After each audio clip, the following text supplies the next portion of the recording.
All right, we on. Hey, what's good, everybody? This is Rebel Yeah. Film Talk. We over here. We in quarantine radio status.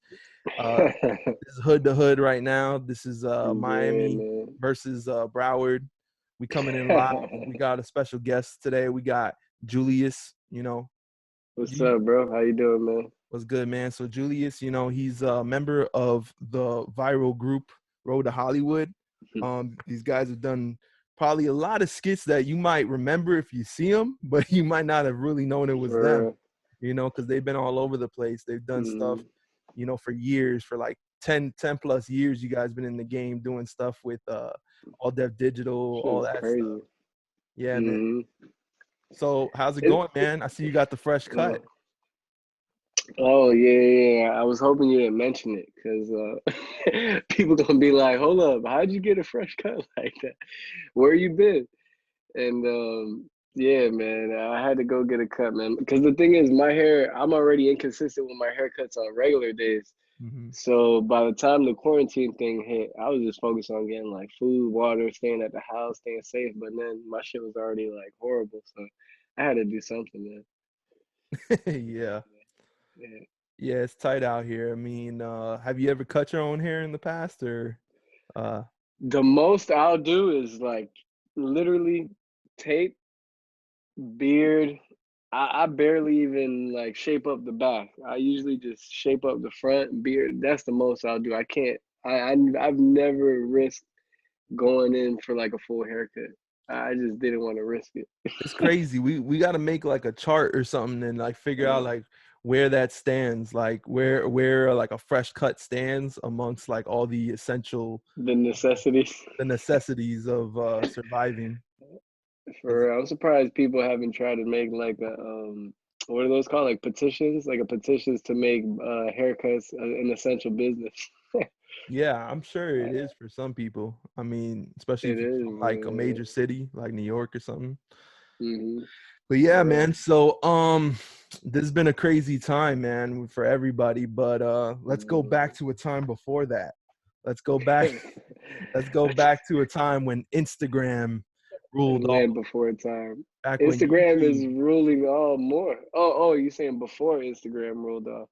before all of this Yeah. was ruled by Word. quarantines and lockdowns. So how'd you guys get into making skits and making online content? Who was the first one to like introduce you guys to YouTube and everything? To YouTube, it was Dave for sure. I think Dave and Nate, they like it was weird. Like we always filmed videos when we were younger, but it was like just having fun. We would film like random. We would like remake random scenes from movies and shit that we love. We would do like menace to society scenes, or don't be a menace scenes. We would do random comedy scenes, and we used to do and one mixtapes. You Oh remember the and one mixtapes? We would do like our own yeah. version of that in the backyard. We would bring down the hoop to like 5 feet, and everybody would just go in. And yeah, that was like the start of it. But and then when we fast forward to when we got older, we kind of all separated in a way. Like right after high school, me and Dave, we went to Springs, and then after we all graduated, Dave left to Nate was already in Lakeland, one of them random ass towns next to Tampa, and Dave decided to go up there with him because Mm. he wasn't really doing nothing specific. He was like, "Yo, fuck, I want to get out the house too." So he moved over there with Nate for a little bit, and then when they came back, they had this idea of like YouTube and making videos. And I think one of the early on inspirations were like some of the people we used to watch in the beginning was like Tim DeLaGhetto for sure. Afion Crockett. Afion Crockett used to have us rolling, and we Mhm. kind of knew him because of Wildin' Out. Um, who else? Yeah, that was like those are the people we used to watch early on, and then Dormtainment. We started realizing there was other like groups like us, which was Dormtainment at the time. Yeah. You guys always Um, lived around that area? for the most part, yeah, How'd yeah, we you always stayed around this area. how'd you guys like link with people like in the community of like was it straight through like just online stuff? Like the people used to like reach out to you through YouTube or anything? Yeah, like when YouTube, because that was like what 2010 when we really started going in like that. So it was still kind of, it wasn't early on, but I mean, yeah, it was only 4 years after YouTube started or launched or whatever in '06. So it was like 4 or 5 years after, which was 2010, 11. So there wasn't so much people that was like constantly creating content on YouTube. So I feel like everyone kind of stood out and like would, oh, that guy, oh yeah, I know of him, and like World Star. Once you got on World Star, everybody would like come to your page and like see what you working with and like, oh, okay. And, so luckily people fucked with us on YouTube. Like they just loved our content, bro. And they were literally, it got to one point they shared our weekly video like 4 weeks in a row. And that's when everybody was like wanting to work with us and shit like that. But we kind of always went off vibes. Like some people be like, "Oh yeah, yeah," but like we just wouldn't work with them. Or some people we did. Obviously, TPindell was one of them. How'd T you reached guys out meet to us. him? Oh yeah. He actually, going back to your question, he actually found us through YouTube because he was more savvy with it. He already kind of knew how YouTube worked a little bit more. Yeah. Well, actually, yeah, a lot bit more because he already had like 30,000 subscribers, I think, or something like that. So he messaged us. But back in that day, like the YouTube messaging was weird, yo. It was like kind of Yeah. confusing. Yeah, and it was always like it was very weird. So we were trying to message him back, and then I think by the time we noticed, like we actually found his message and noticed it, it was kind of late. And Nate recognized him. He's like, "Oh shit, yeah, this dude does like videos. My sister used to watch him." So we messaged him back, but I feel like it was kind of too late already. Like I feel like he was like, man, fuck y'all. Like it took like 2 months to hit me back. You know what I mean? Yeah. And he had more subscribers than us, so he was just like, I guess or maybe he just got busy too. So we never heard back. And then luckily Nate was like, he was living his young wild Broward life at that time, and he bumped into T like drunk as hell at the club. Oh And yeah. he's like, yo, I'm part of Road to Hollywood and this and that. And then he chopped it up with him, and then after that, we did our first collab with him. What was the first video you guys collabed on? I think it was for his channel. It was called like the 90-day rule. It was like right around when what movie was that with like Kevin Hart, and it was like a black love movie. It was fuck, There's what a lot was of it? those movies. You talking Yeah. about the Steve Harvey one, like What a Woman Wants or something? Or he's Yeah, not that into you? yeah. No, Something no. like that. Yeah, that He's one, not the that first into one you you, right? said. Or Yeah, the which one? one that Steve Harvey did or whatever. Yeah, The I think it was that one. Oh, Think Like a Man. Think Like a Man. Think My Like bad. the Man. Yeah, yeah. What Ride women Along want. too, right? Ride Along too. That's the one. Yeah, there's so many similar movies, but Think Like a Man was it. And they had the 90-day rule, so he did kind of like a spin on that, Mm-hmm. and we were part of that. So that was the first one we did with him, and right away it was super cool vibes. Like we just kind of clicked with him. And then yeah, man, that was the first one we did with him, How do and then you we did one for our channel. how do you guys decide like who's gonna lead off one skit, like who's gonna write, who's gonna shoot? Like do you guys just kind of decide together, like we're all just gonna kind of jump in on this?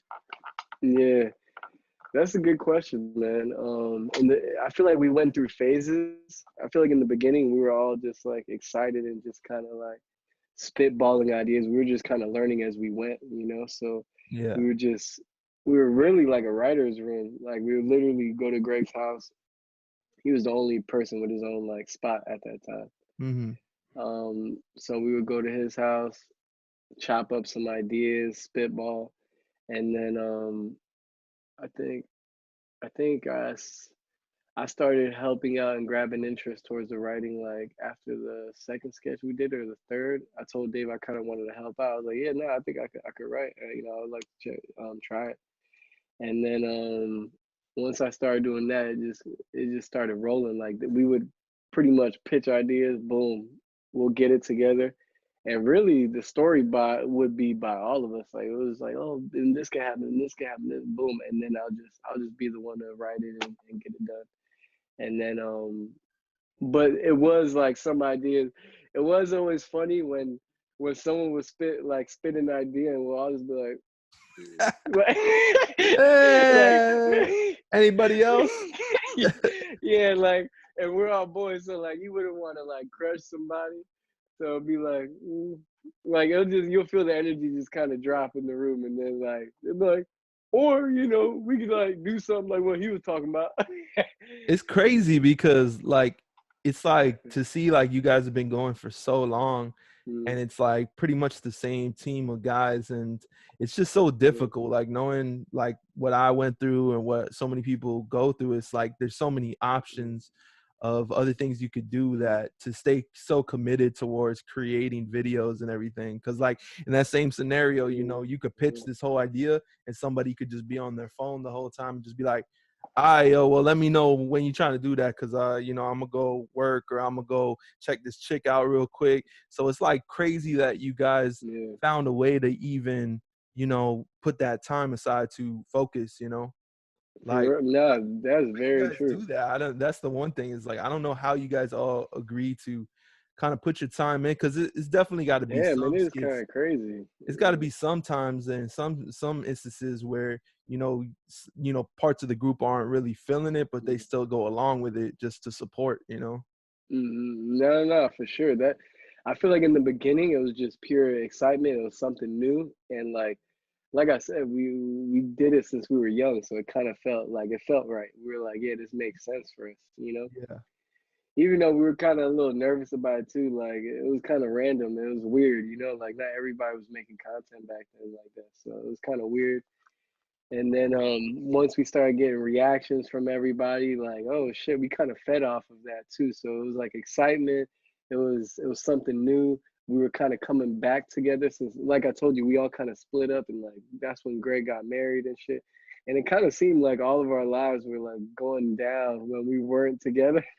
Yeah. So we like came back together, and then it started all like kind of coming together really fast, actually. Yeah, it's But crazy you said that, because I think you've told me a couple of times, but like I guess when I watched the Timeline show, I didn't really know that those were like all true stories. yeah, That's pretty that was crazy, very because true, that man. the when you watch it, it feels like a whole movie plot, because there's so many like actual like elements happening, Yeah, that true. it's pretty crazy. It feels more of like a story than it feels like a true story. Oh, I feel what you're saying. Yeah, because there's so No, much drama in it. it's God, man. God was writing our shit. He's like, man, I'm gonna make y'all look back at this and laugh.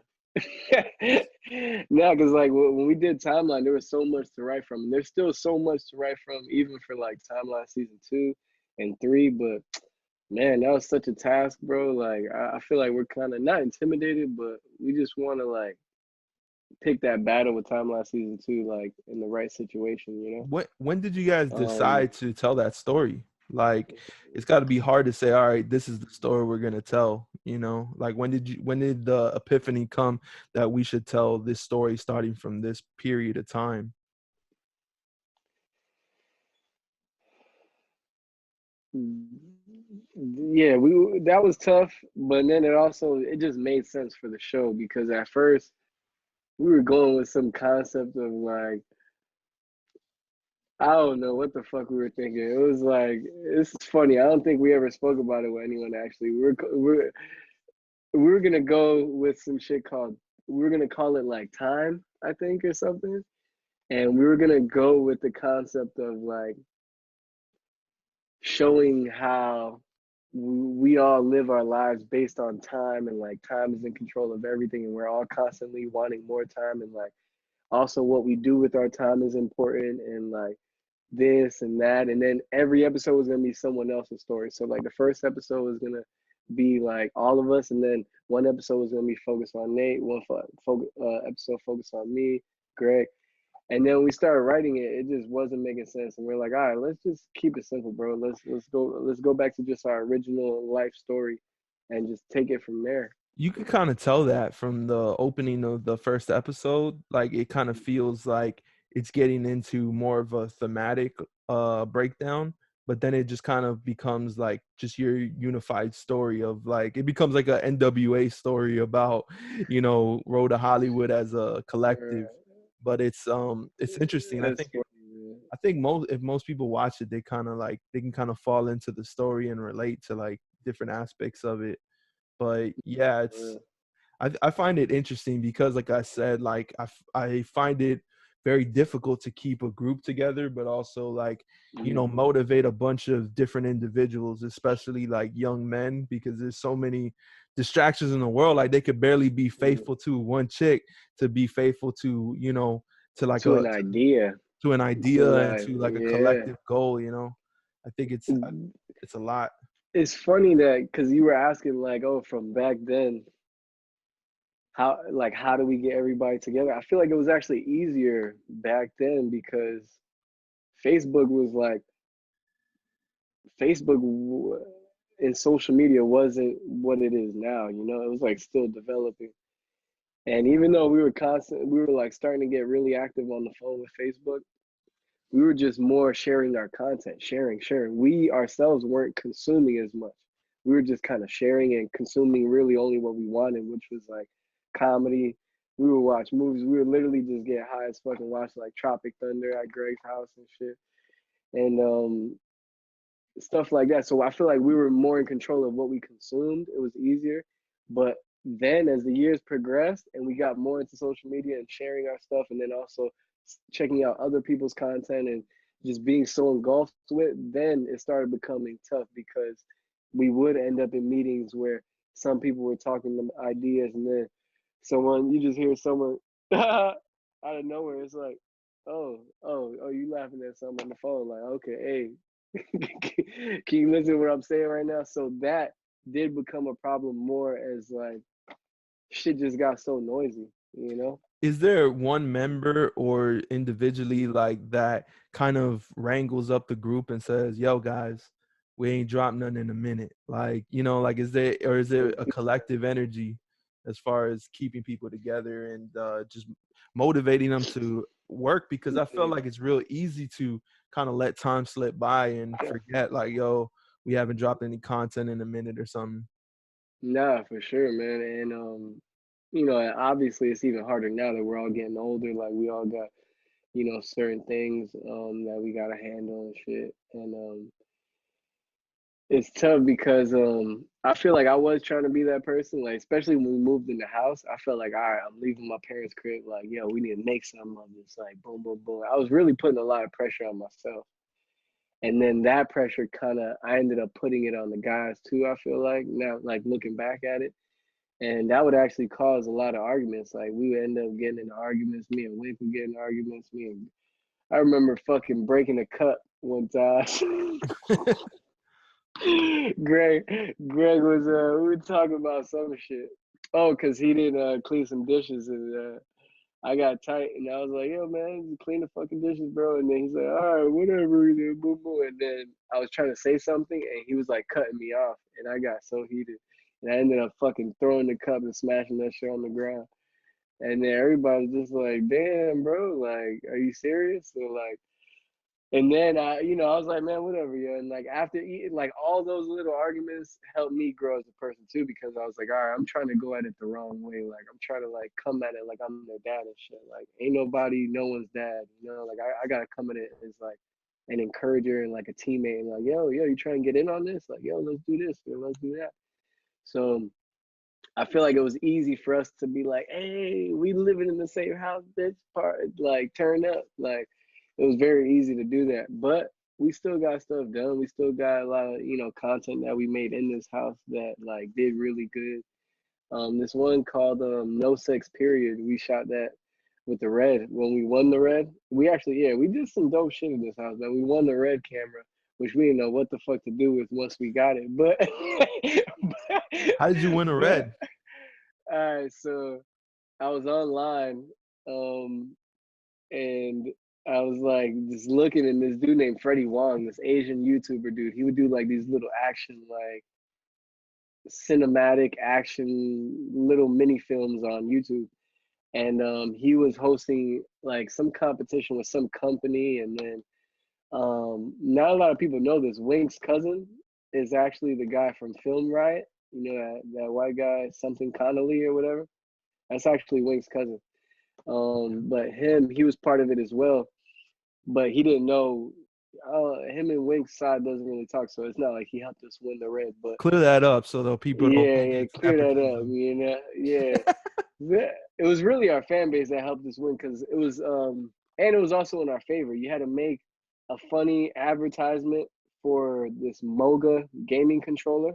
It was like a controller that you would attach to your phone, and then you could play phone games like you were playing a console. Okay. So we did a funny little advertisement. People liked it, but then we also had our fan base to keep voting for us like constantly, you know, because they had like Judge's Choice and then like, you know, Audience Award or whatever. So we had a fan base and these other people had a fan base. This is a funny story. So these Spanish dudes start coming up and they're like getting mad votes. I'm like, yo, these dudes must be fucking cheating or something. They end up winning it. But then I go on their page. I'm like, bro, this is some bullshit. I'm like, you're supposed to be like in America. You're supposed to live in the States for the contest. And they were like Spain or some shit. You snitch on them? I had him put in Tekashi 6ix9ine, yeah. I was like, first of all, you're not even supposed to be participating in this, partner. Damn. But you so did you like write an email to the competition or to them or what? Yeah, we wrote it to the competition, yeah. We had Wink collectively. Y'all like, nah, man. We do not like how they won. That's But like, yeah, we snitched on him. yeah. We got him taken out, yeah. So we won the red camera, boy. It's cutthroat out here, man. This business, man. It is, man. You took out your fellow brothers, the Hispanics.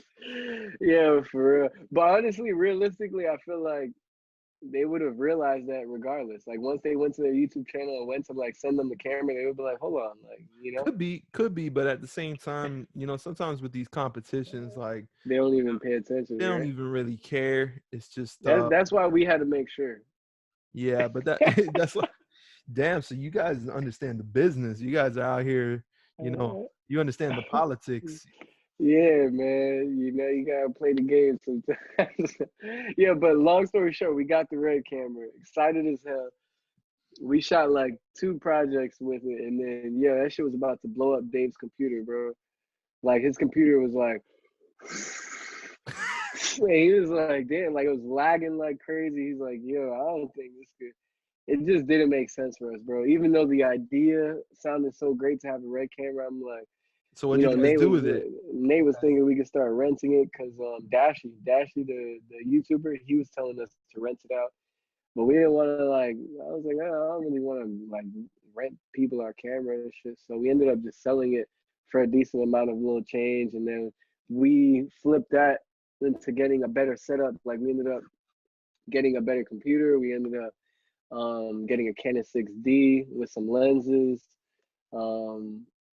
Yeah, we ended up getting a little deal off some dude, which was cool. So, and then we were able to like obviously crank shit out faster with that, you know. Y'all and we upgraded because we went from a crop changed the settings on there to shoot at 1080p or 1080, right? Yeah. No, even with the 1080, I think we needed a better computer, to be honest. In general, yeah, you're like, yeah, nah, we still had problems with the Canon too. but the cool thing is, like, we were able to upgrade like a little bit of everything, you know. So we ended up getting like a better package in a sense. But it was like a Thanksgiving turkey. You guys got to feed each other for a little while. It's crazy. Every time we look back at that, we're like, that's crazy, man. But yeah, man, it's a blessing, man. That's It crazy. was an experience for sure. We got a video of Nate running around outside in his boxers when we got the red camera. Yo, I want to check out that video now. I don't think I've seen that one. I didn't know. That's a crazy story. I feel like you guys got so many crazy stories because sometimes you'll just kind of drop something like, oh yeah, when we used to work for my mixtapes. I'm like, what?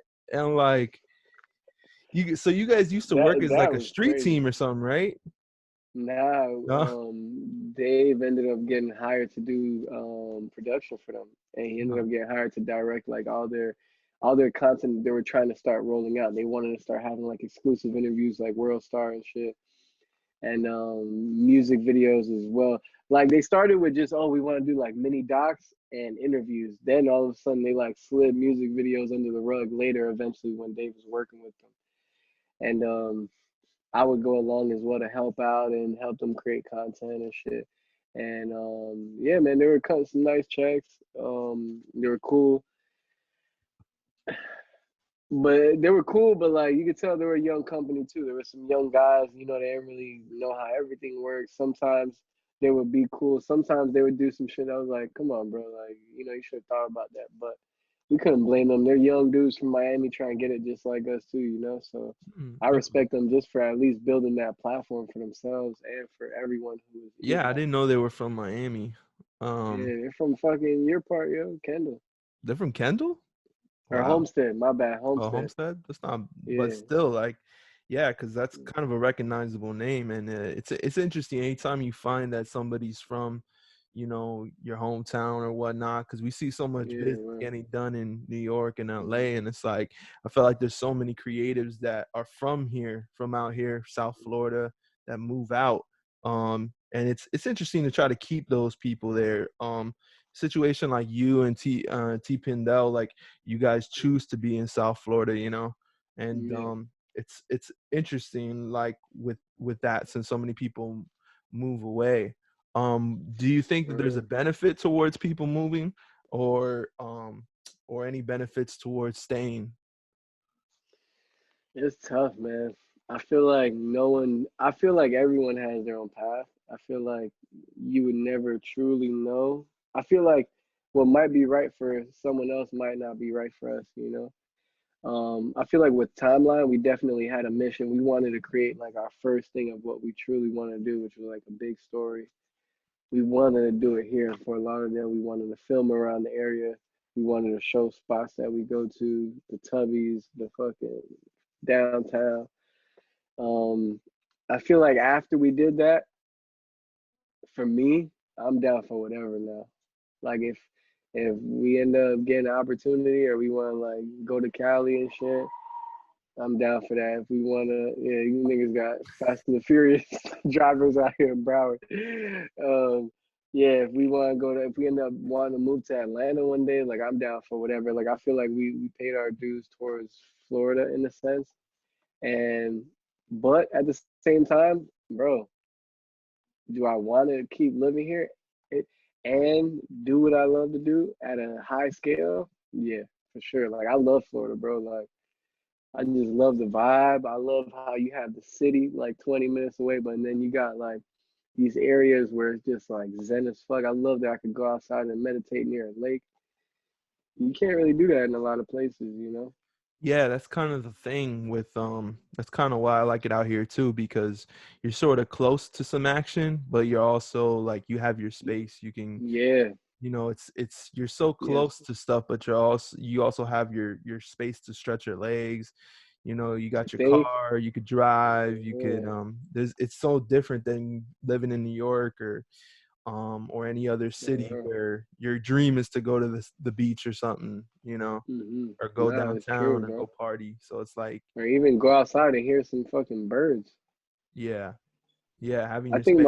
my cousin, bro, my cousin just moved here, and I don't know if his complex really has roosters, or I think he mistakes ducks for roosters because he never seen ducks, and like he just seen black, white, and then red on their nose. He's like, "Oh shit, I think that's a rooster," you know. But that's crazy because we're so used to fucking ducks down here that we see them all the time, but like other people don't really see those like that. There's a lot of animals that just walk the street, like out here in Kendall, like Mm. by my old job, like they just have like roosters, like actually chickens. They got like legit like Oh, they have. Oh roosters and yeah, chickens. Miami got chickens. I Yeah, and don't they know just why. walk. They just walk like into the gas station by the 7-Eleven. They be in the corner. They be like, "Ah, ah, ah," and they be like eating foods, like little things on the floor. They And be eating hot Cheetos and shit. I was like, what's with that? Like whose chickens are those? Like, why are they just walking in the middle of the city? Yeah. And they told me, oh, because the people in the farms like near Homestead and Chrome, like around there, they have all these farms, but they don't want to like feed their animals because it's expensive. So they just send them out to the street. They leave them. Actually, not necessarily those people, but the people who don't really have that much money that have roosters or chickens. Could be like Cuban people that have, they just have it, and they, instead of like actually farming them, they just release them to like the city, and they just eat little scraps of food, and then they come pick them up when they're like when How the once they're a fuck do little they older. know which one's which? Yo, I don't even know, man. I don't know what's I don't get it. We need to interview somebody from That's that's crazy. doing this, because it's so like that's It the needs to thing be a with, whole documentary, yeah. yeah, that's the thing with that I find so interesting about like Miami and like living here, is just like you could pull any thread, like anything that it's sort of like Florida Man type thing. It's like you just see interesting things all around you, and if you choose to go down that path and like, you know, try to discover like what's going on there, it's like a whole documentary, or it's a whole film that you could make off one character or one dude. That it's just everybody has a story, and it's always so uniquely different than the other one, like, you know, Yeah. depending on our neighborhoods and stuff. And that's something I've learned, Mm. like knowing you guys, is like how different like people are in Broward versus Miami, because out here in Miami we have like a more it's more of like a melting pot culture. So it's like really interesting how different it is compared to Broward, that feels Yeah.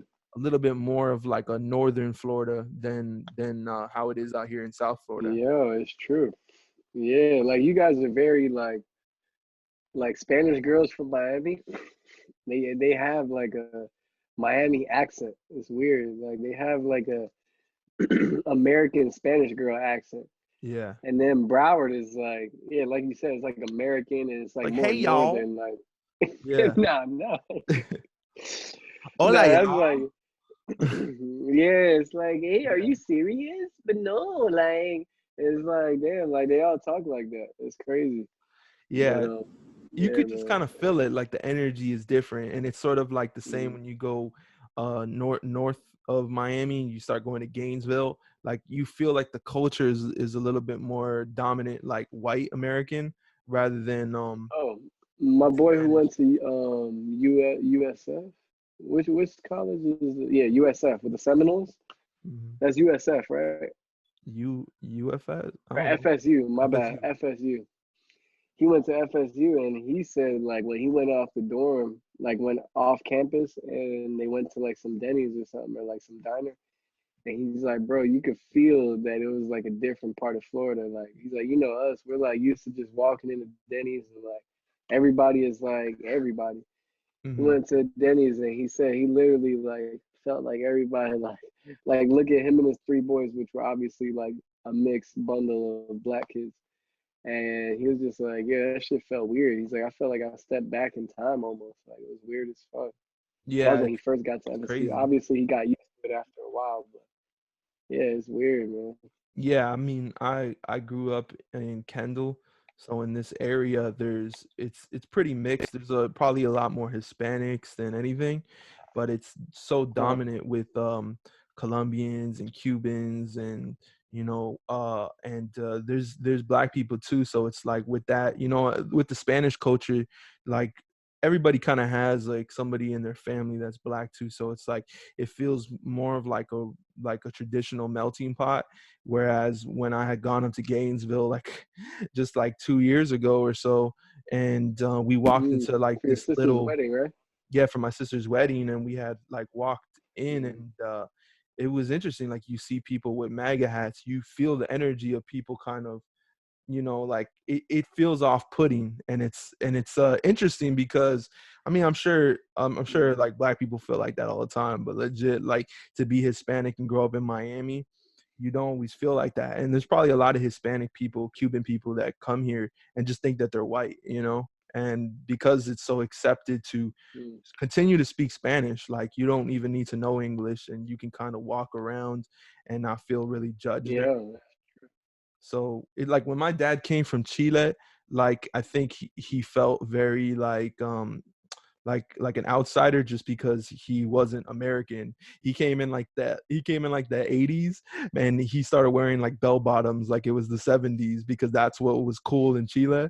So they kind of looked at him like, was like, who is this guy, you know, like, but definitely like the culture is different, and it kind of forces you to adapt in America, you know.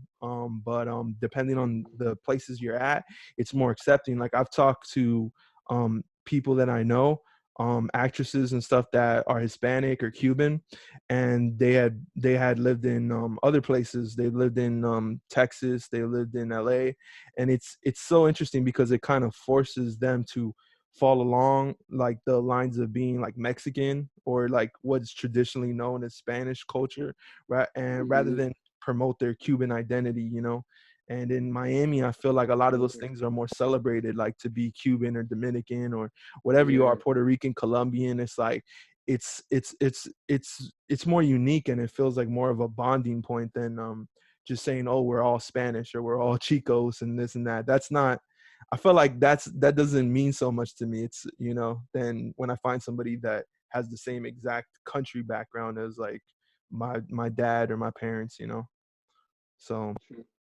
that's kind of the difference I've noticed with you, because in your area you tend to refer to yourself as the Chico, and people like you're the Chico of the group.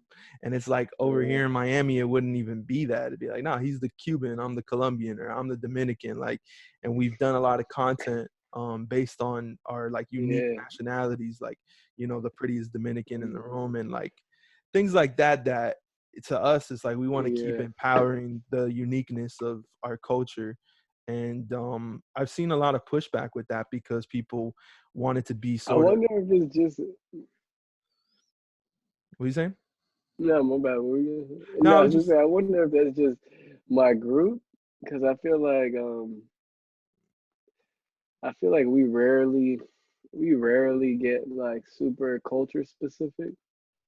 So I wonder if that's just us. Like we just kind of gravitate towards like what we fuck with and what we like rather than like, your cultural niches or your cultural like stereotypes. We don't really. So I wonder if maybe that's just our group, but then yeah, I don't know. I guess maybe Broward is like that. It's not so specific with the Spanish. It's just like, oh, you're Spanish, black, white. And Jamaicans, there's a lot of Jamaicans, but I don't know.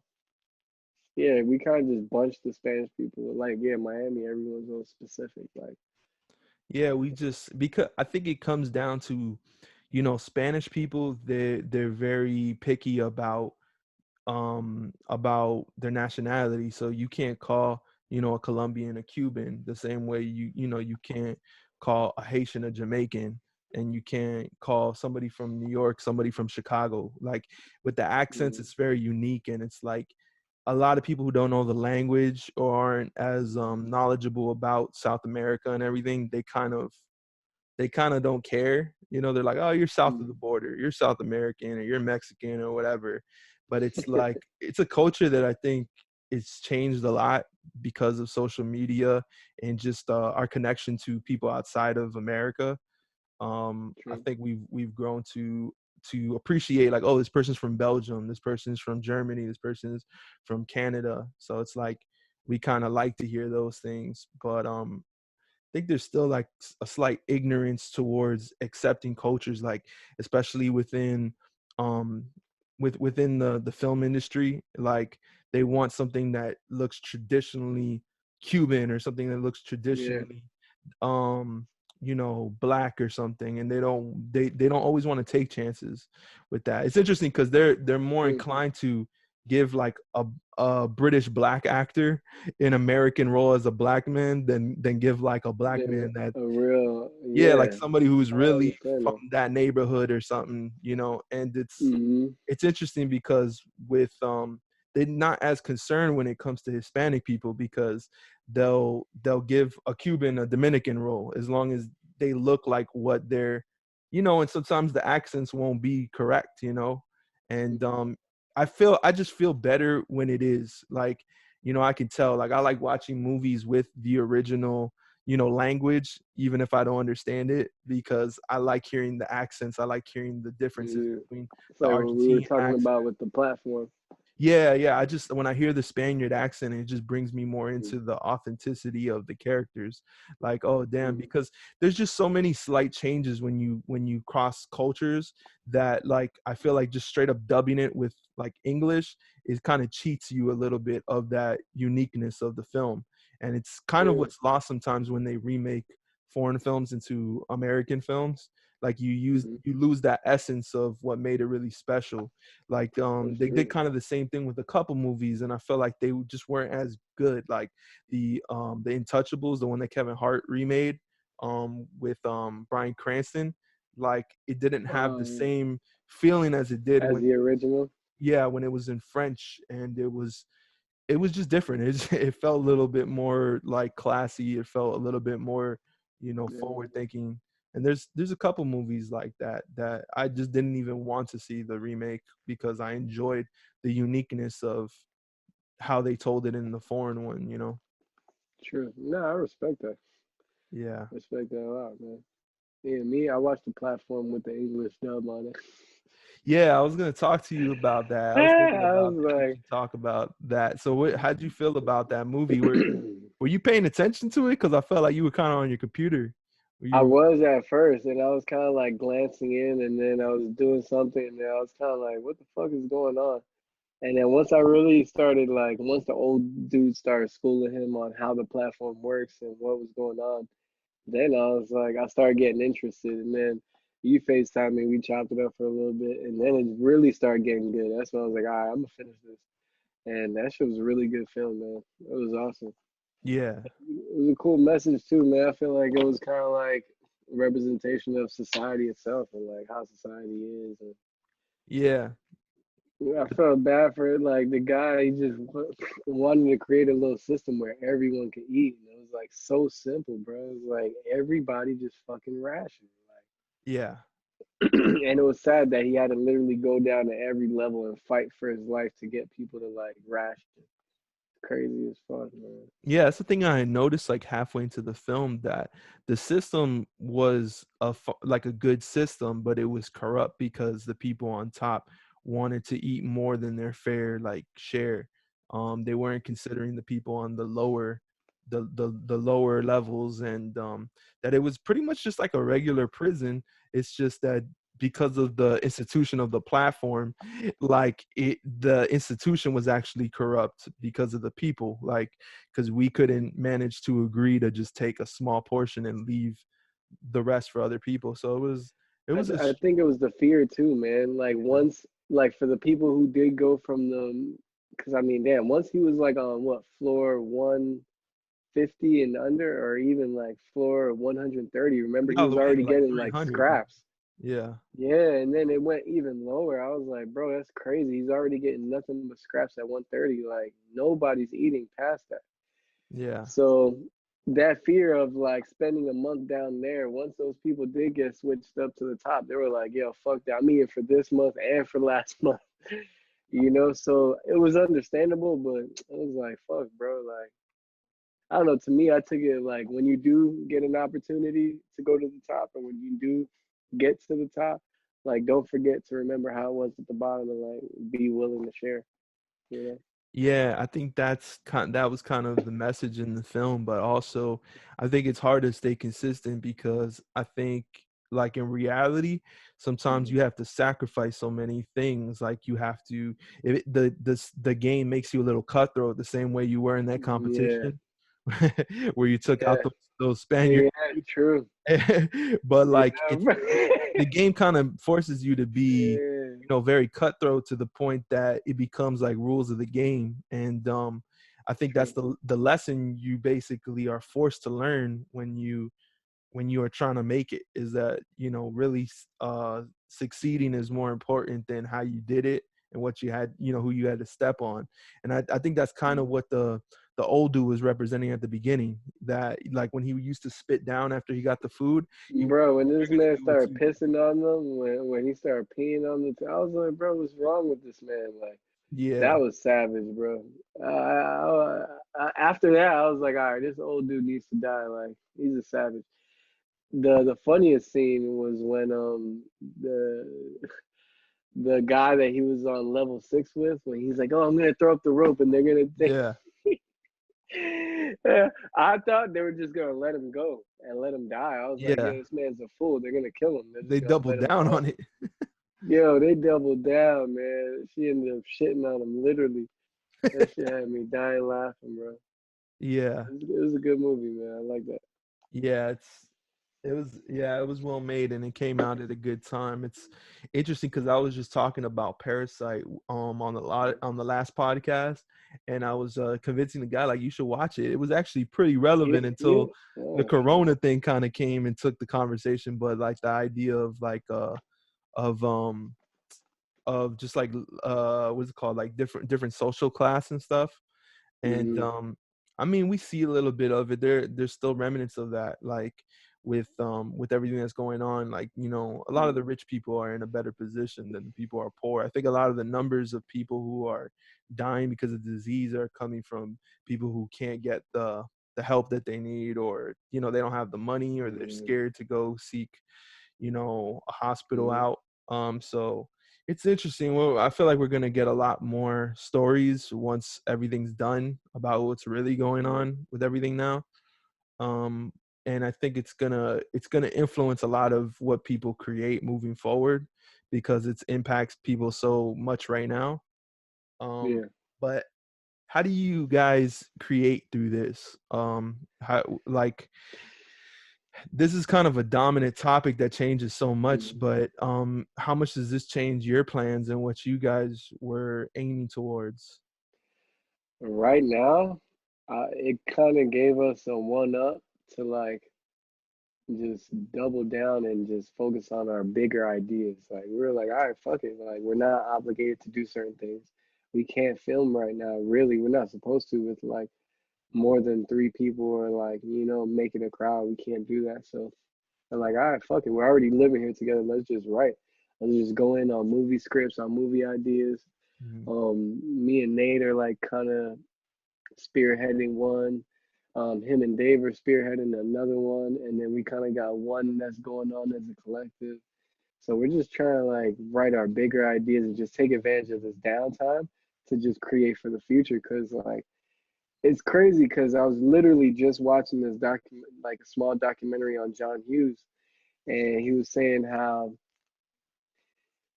he was working at this ad agency creating like little cool commercials and writing smart like little advertisements for companies, and then he got 10 days off one time due to a blizzard. It was like a blizzard and they couldn't go outside, so he had 10 days and he was like, yo, all I did was just write and chill with my wife and my kid. He's like, after those 10 days was up, I wrote so much. He's like, yeah, I couldn't go back to my regular job. I was like, fuck, I can't do this no more. He sent his thing. He said something he wrote to like National Lampoon, and then that's when he got a job with them, and then eventually that led to the opportunity of him doing the films. And then literally a week later, right in the middle of the film festival, they told us we can't. We gotta stay at home. We gotta stop going to events.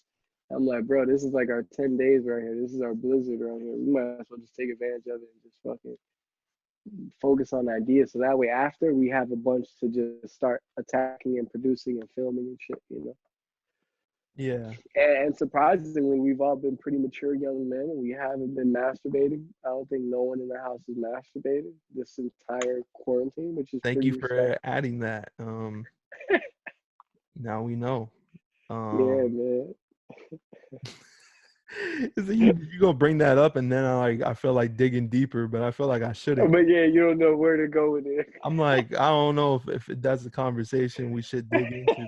Leave a comment if you would like us to go deeper. If you have jerked off Follow. during this quarantine, and if you have, how many times? Do you think it's a little excessive, or do you think it's just out of What boredom? what does it taught you about yourself? The quarantine? Yeah. Have you learned Me anything about personally, yourself? I really enjoy fucking silence, bro. I was literally arguing with Greg this morning. I was telling him to shut up because he was rapping, I think Lil Wayne lyrics, and he just came down. It was like Greg wakes up so hype, yeah, and I just want to chill, like. So he came down. He's like, he's like rapping Lil Wayne lyrics. I'm like, Greg, just shut up, man. Just shut up. And I was like, shut up. And he just kept rapping and rapping for like, and like it's funny if someone like if our neighbor heard that, they would be like, God damn, like they must hate each other. But we're just used to each other. And then eventually he said, all right, fuck you, Stick. And then he got quiet, and then we got quiet, and then it was peaceful after that. I do like the silence. Actually, I really like the quiet. It's hard because, I got people working from home right now, so Oh, true. Yeah. I rather there be nobody here so I can have my space to do my thing and be loud and or be quiet. But I guess before we go, let's talk about meditation and let's talk about reading and all the things that have been consuming your life for the last year, I For the feel. last, it's crazy. I started meditating in 2000. I think when we moved into this house, I used to go on this site all the time. It was called thewakingtimes.com. It was this blog from like these fucking like it's pretty much like a spiritual blog, yeah. And they would just talk about like everything. I wonder if they're still operating, honestly. They used to have some fire ass articles, bro. Crazy ass theories, crazy ass conspiracies. Shit that I would just end up reading. And like one thing I liked about their stuff though, it was always informational. It wasn't like that like try to scare you type conspiracy theory. It wasn't fear based. It was like pure informational. So I started getting into meditating. I think one because my dad was always like kind of he was always into martial arts since I was young, and then he got us into martial arts. But then we were like, nah, fuck that. We want to play sports and shit like the rest of the kids on the block. So we stuck to football and stuff, which he let us do. He was cool with it. So I felt like meditation didn't seem so foreign to me. Um, and then I used to smoke with the guys back early on until I stopped. So I felt like I was like, all right, meditation could probably be something that could be like my thing where I do get like, clear my mind and get, clear some space in my head. And I started trying it around 2014. And right away I started going hard, I started doing like 20-minute sessions.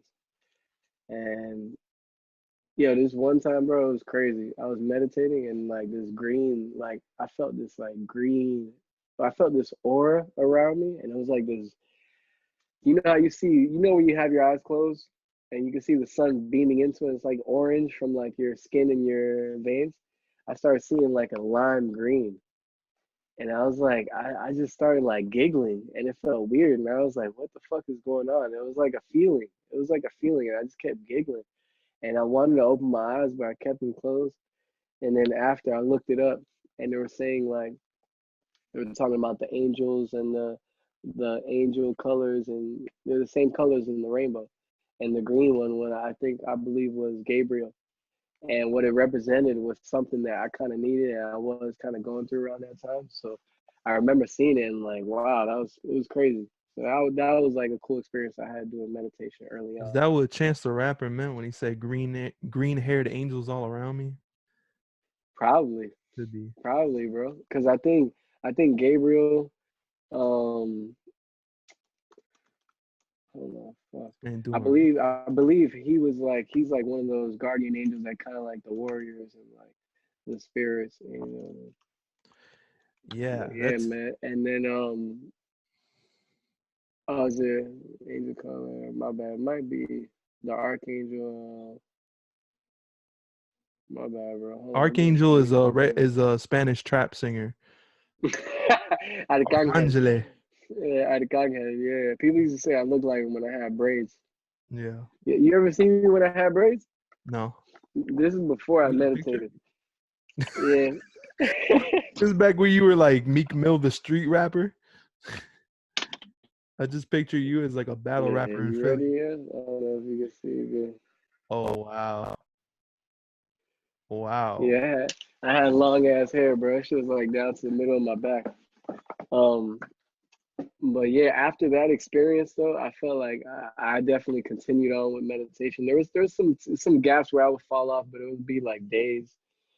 To the point like if I don't meditate for a few days, my head just feels like fucking claustrophobic, Like I feel like my brain is just like I need to like clean, like it's like my room and I need to clean it up. So like Yeah, that's what I do, man. And like I don't know, man. I feel like it just allows you to become. It just allowed me to become more aware of like a lot of stuff, and like even when I'm, even when I have certain conversations, like I go back and like, damn, okay, like I even overanalyze shit sometimes. Like I have conversations sometimes. It's like, oh, hey, my bad if I like, like with this girl the other day. I was like, hey, my bad, like, I said this and I said that, and my bad for made you feel this way or that. He's like, no, it's not that deep. It's all right. I was like, you sure? I was like, okay. I just wanted to make sure, like, you know. But yeah, man, I definitely recommend meditation to anybody who would at least want to try it. And the thing is, too, I seen somebody say they're like, "Yo, stop thinking you gotta like try meditation. You gotta be good at it. Like at first, it's gonna seem like you're just thinking about a bunch of shit, right? Which we've kind of spoken of too, like even with the reading. And that's how it is normally. Like that's just because that shows like how active our brain is constantly. I try. Like I know when I'm reading stuff, I'm like I'm not good at reading, but I'm gonna push through. I'll read 5 pages and I'll go, wait, what? And then I'll have to go back and reread it because I'm like, it's like I read it, but my mind just like lost it. So I gotta bring it back. Yeah. And it's It's like when you're driving. You ever be driving and you just start getting in your head, and all of a sudden you're on the highway and you're like, "Oh you miss shit!" You your like turn. pass like two exits.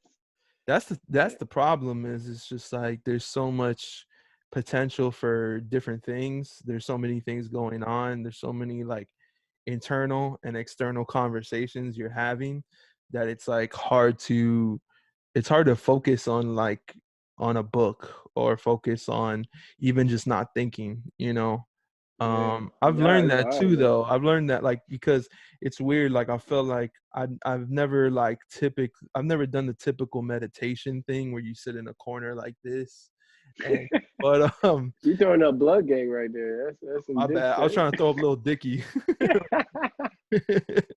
but but but like in a way I've realized to stop over analyzing and overthinking so much. So just shut your brain off because it's like it's always working and it creates this sort of like cycle of piling on top of itself, like so everything that I haven't done couples with everything that I'm trying to do.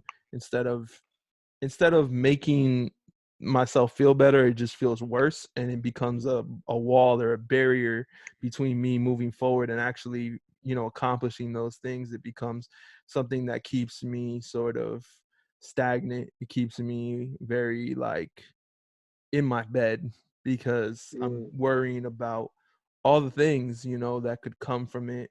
you're Potential like stressors. overwhelmed. Yeah, Yeah, just the nah. future becomes a stressor. So it's like it's tough, but I've realized that too, that in a way you have to find some way to escape it that make it doesn't reproduce the same stress. But how has Mm. doing meditation changed your creative process? Some people they have to smoke in order to, even write. So was that ever something in your process? So, like smoking weed and then writing or doing something. Yeah, because a lot of people when they start creating, they start doing drugs or something, and then they Hmm. become attached to the concept that they needed to create. And Yeah, it becomes sort of like a way of thinking that it becomes like a habit for them that they can't break. me personally, bro, total opposite, bro. Like one, I never used to need to smoke to create. I used to just smoke to like have a good time. Like it was just like, oh yeah, yo, smoke, ah. And like especially when I was going through heartbreak, that was like the little escape. Until eventually it became once I got comfortable with it and it was like a habit, then I started like I started thinking grand, but it was like thinking grand about like negative ass shit. Or I was like looking into like conspiracy theories and like diving head deep in them and then getting super paranoid and like just really it was an unhealthy mental space. But I think God did that so I could kind of like get away from weed. It's like, all right, you had your fun with it. Now you can like kind of become more dependent on like what's here and what I have, um, which isn't like an outside source, you know? Hmm. So once I started meditating, I was like, okay, this I could fuck with this because it's like it's really all dependent on me. Like it's really like I don't need like if I depended on weed, it's like, oh, I gotta go get some weed so I can write. Hey, who got weed? And I'm like chasing other things just to try to get to what I need to do. But with meditation, you can meditate anywhere, you know. And as a writer, I think it affected me as far as just being able to tap into a different side of my creativity because before meditation, I felt like I was just very in the front, right? I always Hmm. picture it like this, like we be like this, like we be driving and we be like right in like the windshield, you know? Yeah. And like we just be like, oh shit, like oh, we just see what's right in front of us. And I feel like that's when I was like very heavy on like the comedy and everything like that, which I still am. I still love comedy. But then once I started kind of like meditating and backing up a little bit, I was like, oh damn, like I started kind of seeing like different things, and I started even enjoying different things, like different types of movies. I started opening my horizon. I started listening to more different types of music and shit. Like Logic, Um, J. Cole, yeah, nah, yeah, that's the hip hop selection for sure. But now, Graduation, like even like older songs, like older music, like classic music. Like you try to see the other Jesse, album. the other ASAP Rocky.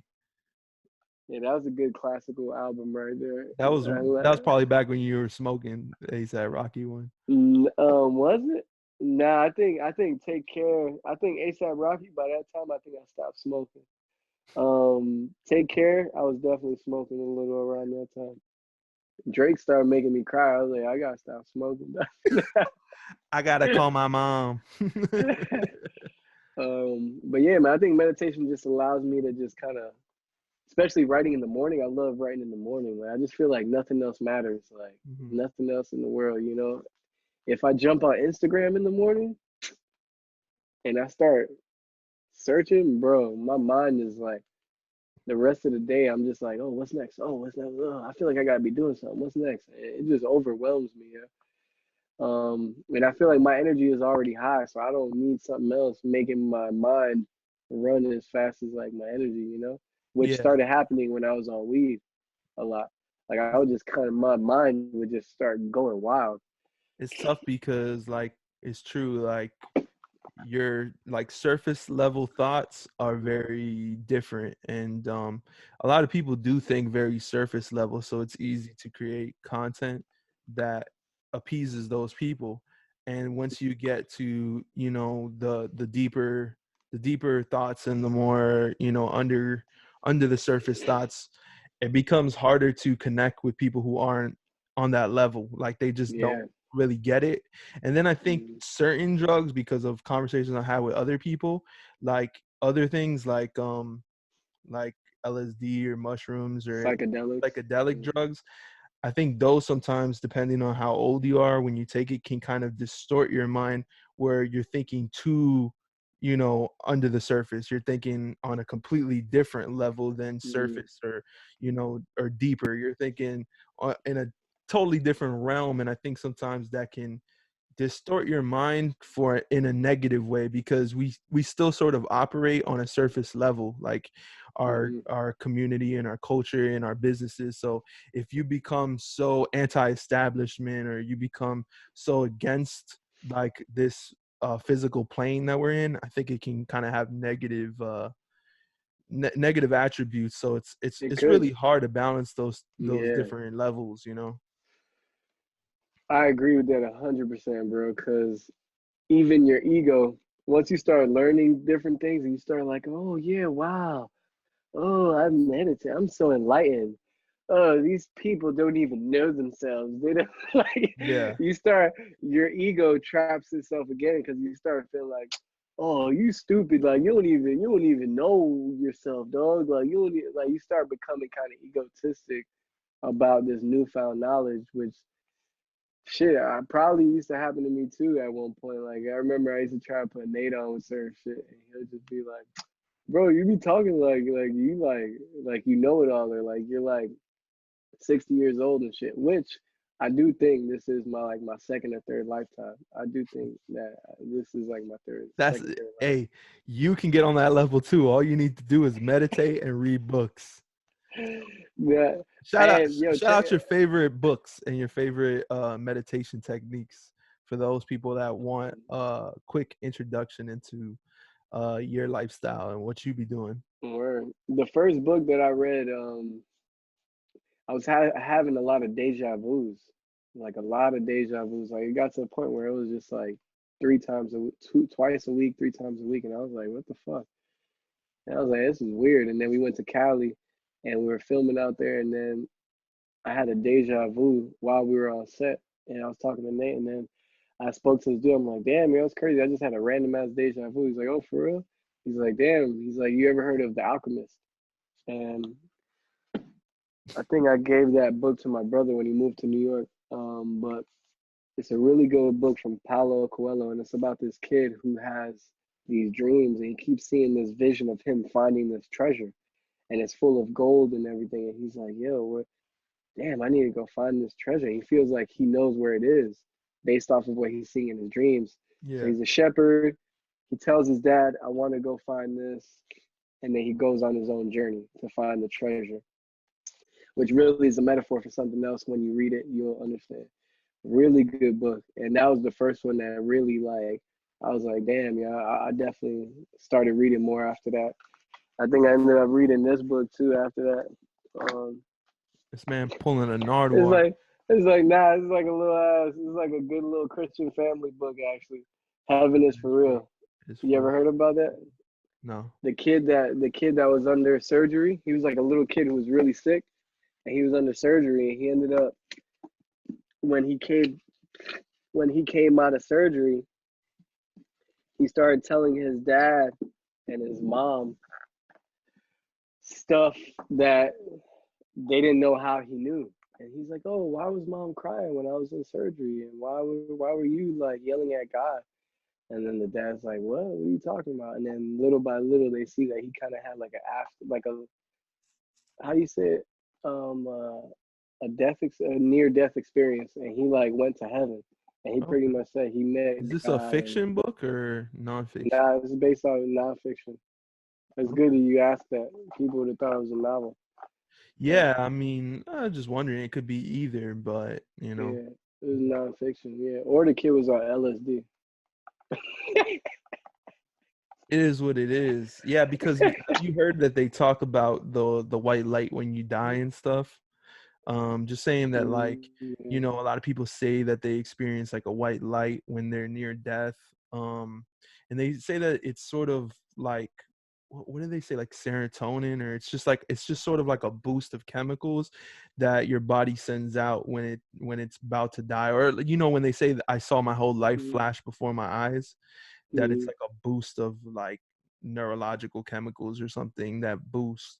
But I think with that, like, there is so many undiscovered products of our humanity. Like, we don't really know how our mind completely works. So like with Mm-hmm. that, I just see so many incredible things happen when the positive energy is like there. Like when you can go your whole life saying you're going to do something, but when something finally like snaps in, like you have a near death experience or something just really like motivates you, like you see the progress almost instantly, like the changes and how different things become once you change those things. So like, even though I'm not big on any specific regimen or anything, like I think you have to find like what opens you up and allows you to work at your maximum potential. And I think Nah, for sure. sometimes it's hard when you have like anxiety or something to think, all right, I'm going to sit here for an hour and not do anything, because you already feel so late, Mm-hmm. you already feel so behind in achieving your goals, Mm-hmm. that it's hard to think Nah, like, I'm going to sit here and read a book for the entire day. when I have things to edit, I have things I want to write. So especially if it's a new thing, like it's not something that's part of your normal, you know, regiment. That's really all it is too. And you just gotta remind yourself like this is something that's new to me. Yeah. Like it's something new that I'm trying. Like I'm gonna just see how it goes. And I'm to the point now where I only do 10 minutes in the morning, and I feel like it's sufficient enough for me. Like eventually, yeah, I would like to get back to 20 minutes and shit. Or Yeah. like Russell Simmons does 20 minutes in the morning and 20 minutes at night. Um, I think Tony Robbins, bro. I think this man said does an hour every morning or some shit, which is wild. But it's like, damn, bro. Like, it definitely must help because a lot of people that are like, successful and they're also like very stable. They're always like into meditation or something that keeps them centered. So which was kind of what you were saying. Like, you just gotta find what keeps you centered and shit. Yeah. Um, and yeah, man, it might also be your space as well. Like, maybe because I didn't start meditating until I moved out of my parents' house. So who knows? Who knows if I would have started meditating, or I probably would have been like, "No, that's weird. Like, I ain't gonna just go in my parents' backyard and start like sitting down and shit." Until I had my own space to kind of even build upon more of myself. Yeah, there's a lot of stigmas towards things like that too. Like pressure about, oh, I must be looking stupid right now, or like, Yeah, people are gonna think, even what Dave does, goofing on you and saying, "Oh, look at yeah, Julius, he meditating. Get your yeah, meditation for on, Julius." Like real. it's almost like he's trolling the fact that, like he's parroting the fact that it ain't really like cool to get your, to have your peace Exactly. of mind and Hmm. within the community or the culture that we're in. Yeah, Like for sure. it's And interesting. it's crazy because people react to it. People die laughing because that's probably what they're thinking. Like, damn, I wouldn't want to be looked at as weird or like. Yeah, But it's cool because it's becoming more popular now.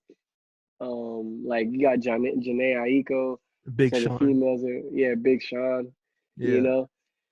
But I still feel like people are like, oh yeah, but that's for those type of people. Like some people just don't. I don't know. It's weird, man. I definitely love it. I definitely love the balance it brings me, man.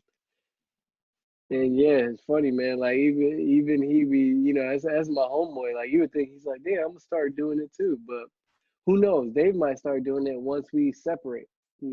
So he could feel like, oh yeah, I started doing it on my own. I wasn't just doing it because Julius do it and he lived with me. that's the hard thing is it's like That's the thing too. I started writing quotes on my wall because like I wanted to paint my walls, but I didn't know what color, and I felt like putting something on my wall, like posters or something like how you have that Mm. represents, who I am. But really nothing truly represents. I just look and I see Scarface and like, yeah, No, Scarface I represents was me. gonna point that out. It's very interesting because your wall tells me a lot about you. It tells me the things you like and the things that, and it's two separate things. It's like you got Scarface, Yeah, the ambitious dude that will, do anything to come up, and then you got J. Cole, the more meditative, more thinking about his place in the world and how other people are a part of that. And then you got, you yeah. just got a dichotomy of like different aspects. Could You you got tell Albert who? Einstein right there. I Could don't know you what tell who? that represents. Yeah, yeah, Just being a smart or something. Something about being smart. yeah. Honestly, I think my little brother had that, and I just liked it, and I just took it. It says imagination will take you everywhere. Oh, it's creative then. But yeah, like that's kind of an interesting thing I learned from script writing classes and stuff is that Mm, um pretty much like when you're setting up your characters, you think about their room and what would they have in their room, because it says a lot. Like like a family will have pictures of their kids, it'll have pictures of their family, it'll have things like that. And I remember my teacher was asking us like to read like a one page about a character and tell us what kind of car that character would drive, like and we had to decide for her which kind of car she would drive and guess that. And I thought it was an interesting practice to learn more about our characters based on. Yo, you took the AirPods off, and now we getting technical difficulties. Really? Oh Yeah. shit. No, we're good now though. Oh, It just took a second, but no, I was just saying that, like, like I had noticed that through story how we sort of dress our external position by our internal like feelings and thoughts and the things we like, and it tells people a lot about who we are, on the inside. Yeah. You know. And even still, it's kind of like that's the stuff that I don't mind showing people that, oh, that's what I fuck with. So at some point we show like what we feel like, oh yeah, it's still pretty cool. Like, What would you put on your wall that you're afraid to put because of what people would say? That's a good question, man. It's crazy, bro, because I remember back in like 2010, yeah, bro, like after I had gone through heartbreak, like, bro, I was like so in my head, like my ego was like trying to rebuild itself, like it was like crushed, but it was like trying to rebuild itself, and I was so worried about like image and like but it's because that's what I based off like my high school experience, and that's what I based like my high school experience and like even middle school experience off of, like, oh, my swag and like how I carry, who I hung out with and shit, which was, it was never at the expense of someone else. Like I was never like gonna be cool and like bully somebody or be cool and like shit on somebody for no reason, I was never that type of kid, but I did base it off of like external shit. So once I got my ego crushed, bro, and that whole like outside image was crushed, and my ex had, started dating a new dude, and I was just like, damn, bitch gonna play me like that. And then like, I would see other people that we all knew, and they were like, oh hey, what's up? And I was like, oh hey, what's up? And they're trying to like figure out what to ask me and try to play it cool, and then them knowing like, oh damn, like this nigga's ex got a new man, like it was literally like Timeline, and like I could feel the energy. It was like very weird. And then I was like, man, this shit's all fake, man. Like I didn't want to fuck with nobody except the homies. Um, and then after that, like after that whole rebuilding stage, there's really nothing specific that like I'm super comfortable with like who I am, and that's the reason I'm able to meditate. That's the reason I'm able to read books all the time and like post something about a book that nobody gives a fuck about. You know what I mean? Like back in the day, it would only be like, oh, now I'm only gonna post like funny content because, yeah, that's who I am. Now I'm just a funny guy. Like I won't be able to post like something I'm interested in or something I just wanted to share with. So it's tough, man. Like, I mean, it's cool to see that I've gotten to, like, honestly, this shit right here, like, I only put this in my room because of Timeline. Even though, yeah, I had that, obviously, I think my little brother got that for me or something, like, as a gift, because, he probably thought it would be something cool, which is cool. I fuck with Scarface. But J. Cole, I actually bought that shirt myself. Those are my albums that I took from my brother. So it's like, it's really all shit, man. It's really nothing specific. But You yeah, should man. put pictures of your friends and Yeah, your yes, homies. I do. I got one picture in here from the film festival, but it's only me and Nate in there. When you were still talking to what's his name? I got these So pictures here. Back when yeah, I was let's see if I can show you. we're going on a journey now. Who's in those pictures? That's my grandma and my grandpa, which was really my step grandfather. Uh-huh. He's Dominican. No, he's Puerto Rican. My bad. He was just black Puerto Rican. But and then that's me right there. Back when I was playing football, I The was dark I was skinned a one? I was a football phenom. Wait, I need to zoom in on this one. That looked like a straight like Dominican right there. Yeah, your boy was getting a lot of sun, man. Damn, I can't believe that's you. Yeah, man. So yeah, I got that in here. Somebody might look at that. I think I had a girl was like, "Why the hell you still got these pictures up? Some old ass pictures." Like, hey man, that's what thugs do, ho. We don't got no physical pictures. We just post on the gram, you know, just get people DM I'm us. talking Yo, about. he was a cute kid. For real. Little cute kid right there. Soccer phenom. Football phenom. Bobby Boucher on my time. Bobby Boucher. All right, let's wrap this thing up since we've been on for probably an hour 30 like or an hour. Yeah. Might go take a shower. let's wrap this up. But yeah, so everybody, I hope you guys enjoyed this conversation. Julius is my man. We talk all the time about every single thing. So For it's just kind of a little preview of like what we normally do. But if you guys want a rematch, you guys want to see us link up again and talk about other topics, or you guys got any other follow-up questions, we could do this anytime, and we'll just touch up on those things. This one was just something to get it started while we out here doing the quarantine thing. So yeah, just hit us up, follow us. Julius, what's your @ in case people come from any random source on YouTube? J Mendez, JMENDEZ _RTH. Yeah, I'm tripping because I'm gonna put this on screen anyways, so there's no problem with that. But yeah, shout out to everybody. Make sure to subscribe to the channel. I'm gonna be doing a couple more of these. This is actually the second one we've done. The first one was with Ant from Random Acts of Podcast. That was a good conversation, and we got some more follow-up ones coming in the future. So just let us know. Any questions you guys have just about filmmaking or any movies, any opinions you want to hear, just let us know, because I'm gonna keep doing these and I can just, you know, keep touching up on all the things that are going on now. But yeah, just let us know. Peace out. Holla. Mahalo. All right, bro.